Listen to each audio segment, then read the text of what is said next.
नमस्कार दोस्तों, आप सभी का स्वागत है इनोवेटिव ज्योतिष में। आज हम एक बहुत ही स्पेशल टॉपिक पर बात करेंगे और हमारा टॉपिक है प्री डेस्टिन्ड इवेंट। टाइमिंग ऐसे इवेंट की हम निकालेंगे जिसका हमें मालूम है कि ये इवेंट होने ही वाला है। आज संडे का दिन है और तारीख है 14 जून 2026। एक मेरे मित्र हैं मिस्टर अशोक शर्मा, उन्होंने अमेजोन पे कोई ऑर्डर किया था और इलेक्ट्रिकल आइटम ऑर्डर किया था और उन्हें एक्सपेक्टेड थी डिलीवरी सुबह 8 या 9 बजे के आसपास आ जाएगी। इसलिए उन्होंने एक इलेक्ट्रीशियन को ऑलरेडी बुला लिया था 9:30 के आसपास कि आप आकर इस इलेक्ट्रिकल आइटम को फिट कर जाइए। मगर वो डिलीवरी नहीं आई, तो उन्होंने मैसेज पढ़ा तो उनका मैसेज पढ़ने में उनसे खुद से गलती हुई। उसमें मैसेज लिखा हुआ था सुबह 8 बजे से रात को 8 बजे तक कभी भी वो प्रोडक्ट डिलीवर होगा। अब उन्होंने इलेक्ट्रीशियन बुला लिया, आज संडे का समय है, केवल संडे का टाइमिंग उनके पास अवेलेबल होता है, तो वो क्वेरी मेरे पास लेकर आए कि ये मेरा प्रोडक्ट आज के दिन किस समय पर आएगा। कस्टमर केयर कह रहा है कि पर्सन निकल चुका है, पर्सन से कोई कांटेक्ट नहीं हो रहा। तो क्या मैं इस इलेक्ट्रीशियन को रोक के रखूं या इसको वापस भेज दूं? यदि मैं इसको वापस भेज दूंगा तो पूरे वीक मुझे टाइम नहीं मिलेगा और अगले हफ्ते पर मेरा ये काम चला जाएगा। तो आप बताइए मेरा प्रोडक्ट कितने बजे आएगा? तो मैंने उसको किस तरीके से निकाला, किस तरीके से हम इसको आंसर कर सकते हैं, वो मैं आपके सामने अभी एक्सप्लेन करूंगा। आप वीडियो को एंड तक देखिएगा। दोस्तों, आप वैदिक या पाराशर एस्ट्रोलॉजी को कितना भी कर लीजिए, कितने भी पारंगत हो जाइए, मगर वहां पर ऐसे प्रश्नों का जवाब देने का कोई भी तरीका नहीं है। आप बहुत ही अजीबोगरीब प्रश्नों का जवाब दे सकते हैं यदि आप केपी एस्ट्रोलॉजी को प्रॉपरली स्टडी करते हैं। केपी एस्ट्रोलॉजी से आप ये तक बता सकते हैं कि आपके बच्चे को कौन सी कॉलेज में एडमिशन होगा, उसको कौन सी ब्रांच मिलेगी, उसकी क्लास में कौन सी पोजीशन आएगी, उसको कौन सा सब्जेक्ट मिलेगा। साथ ही साथ आप ये बता सकते हो आपके बच्चे की बस कितने बजे आने वाली है, यदि कोई फ्लाइट चल रही है तो वो कितने बजे पहुंचेगी। आपका कोई रिलेटिव ट्रेन में आ रहा है और आप उसका बोगी भूल चुके हो कि किस बोगी से वो उतरने वाला है, तो वो आपको पता चल जाएगा। ट्रेन किस प्लेटफॉर्म पर आएगी। ऐसे सभी प्रश्नों का जवाब एक केवीपी एस्ट्रोलॉजर बगैर किसी डिफिकल्टी के आसानी से दे सकता है। तो आज हम इसी प्रयास में ये कोशिश करेंगे। तो मैं आपको सूचना दे देता हूं कि जो भी लोग केपी एस्ट्रोलॉजी सीखना चाहते हैं, तो आपके लिए हमारा कोर्स शुरू होने वाला है 15 जुलाई 2026 से। इंडिया का बेस्ट एस्ट्रोलॉजी कोर्स है ये, आपको सभी को मालूम है। और साथ ही साथ भृगु नंदी नाड़ी एस्ट्रोलॉजी का कोर्स भी हम शुरू करेंगे 15 जुलाई 2026 से। यदि आप लोग रजिस्टर करना चाहते हैं तो आप रजिस्टर करें 15 जून तक। अर्ली बर्ड डिस्काउंट भी आपको मिलेगा। रजिस्ट्रेशन के लिए हमारा व्हाट्सएप नंबर है 9013798899। उस पर हाय लिखकर आप मैसेज भेजें, आपको बाकी इंफॉर्मेशन हम प्रोवाइड कर देंगे। सफर में आगे बढ़ते हैं और अब हम सॉल्यूशन निकालते हैं शर्मा जी के प्रश्न का कि उनका अमेजोन का ऑर्डर कितने बजे आएगा। ये 10:0:36 का मैंने चार्ट बनाया है। इसमें हम क्या करेंगे, जिस समय पर प्रश्न पूछा जाएगा, आप सॉल्व कर रहे हो प्रश्न को, उस समय का एक कुंडली बनाई जाएगी और उस कुंडली से हम रूलिंग प्लेनेट फाइंड आउट करेंगे। तो अभी मैं रूलिंग प्लेनेट सबसे पहले फाइंड आउट करूंगा इस समय पर। जिस समय ये कुंडली आएगी, उन्होंने मुझे टाइम दिया है कि जो उन्होंने कस्टमर केयर से बात की है उसके हिसाब से 3-4 घंटे के अंदर अंदर उनका ये काम हो जाना चाहिए। कस्टमर केयर से उन्होंने कांटेक्ट किया, उन्होंने कहा निकल चुका है और दोपहर तक वो आ जाएगा, 2-3 बजे तक। तो वो मुझसे पूछना चाहते हैं कि वो किस समय पर आएगा। तो यहाँ पर मैं रूलिंग प्लेनेट क्रिएट करता हूँ। रूलिंग प्लेनेट में पहले दो रूलिंग प्लेनेट होते हैं, कस्प वन, या जिसे फर्स्ट कस्प बोलते हैं, उसका star lord and sign lord. और दूसरे दो रूलिंग प्लेनेट होते हैं मून का star lord and sign lord. Star lord का मतलब होता है नक्षत्र स्वामी, साइन लॉर्ड का मतलब होता है राशि स्वामी। ये आपको एस्ट्रोसेज ऐप में भी मिल जाएंगे। यदि आप वहां पर केपी का चार्ट के अंदर जाओगे तो वहां पे आपको हर एक प्लेनेट का स्टार लॉर्ड और साइन लॉर्ड मिल जाएगा, हर एक कस्प का स्टार लॉर्ड और साइन लॉर्ड मिल जाएगा। तो रूलिंग प्लेनेट मेरे जो बने वो स्टार लॉर्ड है कस्प वन का मरकरी और साइन लॉर्ड है मून। मून का स्टार लॉर्ड मून है और साइन लॉर्ड वीनस है। और डे लॉर्ड पांचवा रूलिंग प्लेनेट होता है जो कि सन है। अब यहाँ पर मून रिपीट हो रहा है, कस्प वन में भी मून आ रहा है और मून का स्टार लॉर्ड भी मून हो रहा है। जो रिपीट हो रहा है उसे दो बार नहीं लिखते हैं। तो अब मेरे जो रूलिंग प्लेनेट बने वो बने Mercury, moon, Venus and sun. Mercury, moon, Venus and sun, इन्हें मैं लिख लेता हूं आपके सामने।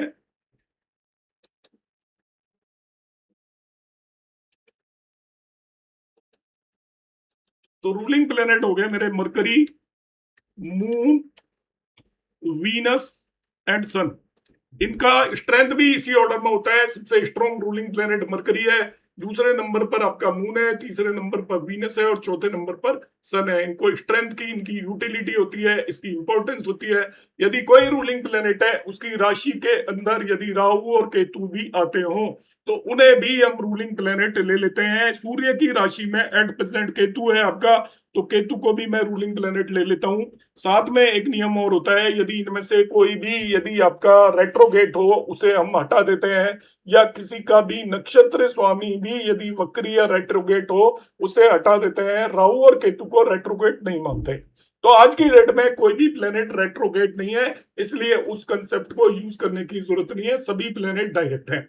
तो मैंने रूलिंग प्लेनेट निकाल लिया। This is the step number 1। तो आप जिस समय पर भी एनालिसिस कर रहे हो, टाइमिंग करने की कोशिश कर रहे हो, प्री डिटरमाइंड इवेंट की, पूर्व निर्धारित जो इवेंट है उनका आप समय निकालने की कोशिश कर रहे हो, तो सबसे पहले आप रूलिंग प्लेनेट निकालोगे। 5 रूलिंग प्लेनेट होते हैं, नक्षत्र स्वामी लग्न का, राशि स्वामी लग्न का, नक्षत्र स्वामी चंद्रमा का, राशि स्वामी चंद्रमा का और डे लॉर्ड दिन का स्वामी। इनको 5 रूलिंग प्लेनेट है। यदि रूलिंग प्लेनेट रिपीट हो रहे हैं उन्हें दोबारा नहीं लिखा जाता।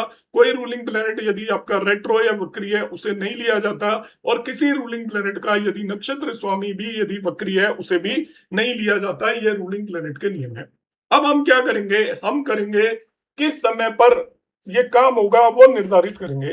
तो 2-3 घंटे का तो समय उन्होंने दे ही दिया है। अब हमें क्या करना है, आप इनकी कुंडली पर चले जाइए, इस समय की कुंडली पर जब प्रश्न आएगा आप असेंडेंट देख लीजिएगा कौन राइज कर रहा है। यहाँ पर असेंडेंट अभी राइज कर रहा है, ध्यान से देखिएगा, मून कैंसर लग्न राइज कर रहा है और उसकी हो रखी है 28 डिग्री। अब आप देखिए जो उन्होंने विंडो दी है उस समय पर कौन कौन सी असेंडेंट राइज कर सकती है। तो मैं इसको 5 आवर की विंडो ले लेता हूँ, 5 घंटे की, 5 आवर्स की विंडो ले लेता हूँ कि उनका काम 5 घंटे के अंदर अंदर होना है। अभी 10 बज रहे हैं तो 3 बजे तक उनका काम हो जाएगा, अंदाजन हम ऐसा कह सकते हैं।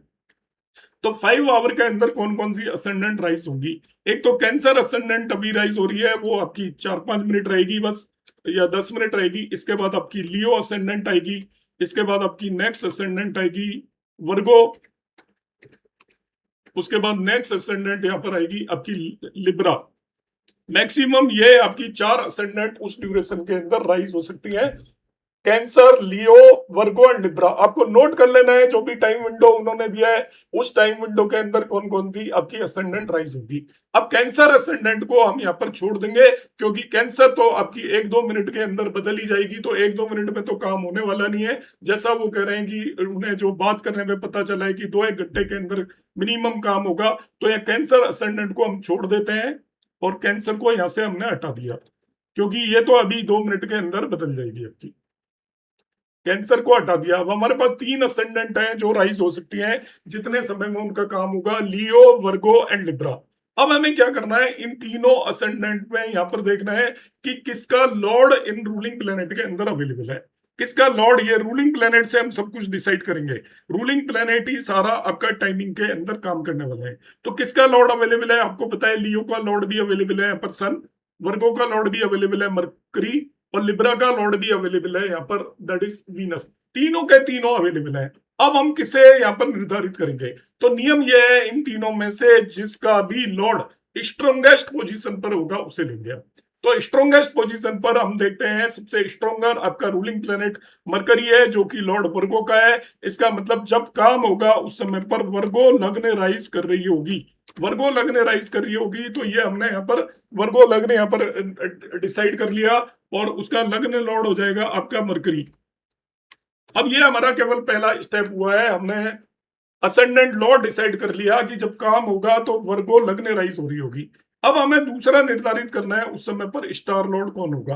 तो देखिए वर्गो लग्न के अंदर 3 आपके स्टार होते हैं, आपको मालूम है 3 कौन कौन से स्टार होते हैं। एक सूर्य का स्टार होता है उत्तर फाल्गुनी, उसके बाद मून का स्टार होता है आपका हस्ता, उसके बाद आपका मार्स का स्टार होता है चित्रा। इन तीनों को हमने लिख लिया। तो वर्गो लग्न हमने मानी आपका जो साइन लॉर्ड होगा असेंडेंट लॉर्ड उस समय पर मरकरी होगा। अब आपको स्टार डिसाइड करना है। तो वर्गो लग्न में 3 स्टार आते हैं, सन, मून एंड मार्स। अब हम देखेंगे इनमें से कौन रूलिंग प्लेनेट में अवेलेबल है। जो रूलिंग प्लेनेट एक बार यूटिलाइज हो गया उसे दोबारा नहीं लेना है। आपका मरकरी पहले ही यूटिलाइज हो चुका है तो उसे हम नहीं लेंगे। अब हम देखते हैं यहाँ पर सन भी अवेलेबल है और आपका मून भी अवेलेबल है। दो स्टार लॉर्ड हो सकते हैं, सन भी हो सकता है, मून भी हो सकता है। तो किसे हम लेंगे वो हम किस तरीके से निर्धारित करेंगे। इन दोनों में जो भी आपका स्ट्रोंगर पोजीशन पर आ रहा है रूलिंग प्लेनेट में वो स्टार लॉर्ड होगा। और स्ट्रोंगर पोजीशन पर आप देखिए यहाँ पर मून आ रहा है तो मून एक्चुअल में स्टार लॉर्ड हो जाएगा असेंडेंट का। ये दूसरा पैरामीटर हमें पता चल गया। अब हम सब लॉर्ड डिसाइड करेंगे। सब लॉर्ड का सीधा सा नियम है, बाकी जो रूलिंग प्लेनेट बच गए हैं उन रूलिंग प्लेनेट में जो रूलिंग प्लेनेट आपका स्ट्रोंगर पोजीशन पर बैठा हुआ है वो आपका सब लॉर्ड हो जाएगा। तो स्ट्रोंगर पोजीशन पर हम यहाँ पर देखते हैं कि आपका वीनस बैठा हुआ है तो वीनस को हम यहाँ पर सब लॉर्ड ले लेते हैं। सन और वीनस बचे हैं आपके पास तो वीनस आपका सब लॉर्ड हो जाएगा। और सब लॉर्ड यहाँ पर सन और केतु में से किसी को भी ले सकते हैं। तो जब सन और केतु में आपके पास लेने का चॉइस हो तो हम केतु को लेंगे, सन को नहीं लेंगे। तो इस व्यक्ति का काम जिस समय पर होगा उस समय पर आपके असेंडेंट के पैरामीटर होंगे। असेंडेंट लॉर्ड मरकरी होगा, असेंडेंट का स्टार लॉर्ड मून होगा। तो मरकरी के साइन में, मून के स्टार में, और इसके अलावा फिर आपका सब लॉर्ड वीनस होगा और सब लॉर्ड केतु होगा। ये किस समय पर होगा ये हम सॉफ्टवेयर से फाइंड आउट कर सकते हैं और आप इसे मैन्युअली भी फाइंड आउट कर सकते हैं 1 to 249 टेबल यूज करके, जो कि केपी एस्ट्रोलॉजी में यूज की जाती है। अब हम देखेंगे असेंडेंट के पैरामीटर्स कब आएंगे। हम इसमें टाइम में आगे बढ़ते हैं। यहाँ पर ये असेंडेंट का टाइम बदलने का इसके अंदर ऑप्शन होता है यूटिलिटीज में। यदि हम जाते हैं तो यूटिलिटीज में आप यहाँ पर मॉडिफाई इसे कर सकते हो।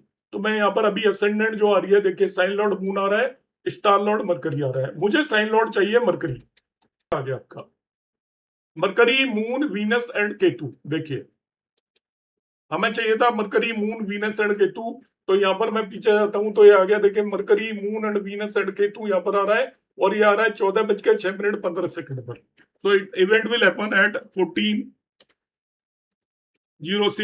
14:06 और इन्हें बता दिया गया कि 10 बजे जब आपने इसको बुलाया है तो या तो आप इसे 2 बजे के आसपास बुलाइए, उस समय पर आपका ऑर्डर आएगा और इनका ऑर्डर उसी समय पर डिलीवर हुआ। तो इसके अंदर यूजिंग केपी एस्ट्रोलॉजी बहुत सारे ऐसे प्रश्नों का बिल्कुल सटीक आंसर कर सकते हैं जिनका हम और किसी एस्ट्रोलॉजी से बिल्कुल भी नहीं कर सकते। उम्मीद है आपको कंसेप्ट समझ में आया होगा। और आपको कंसेप्ट समझ में आया और इसी तरीके की चीजें आप सीखना चाहते हैं तो आप बिल्कुल भी इंतजार ना करें और केपी एस्ट्रोलॉजी का हमारा कोर्स ज्वाइन कर सकते हैं। नमस्कार, हरे कृष्ण।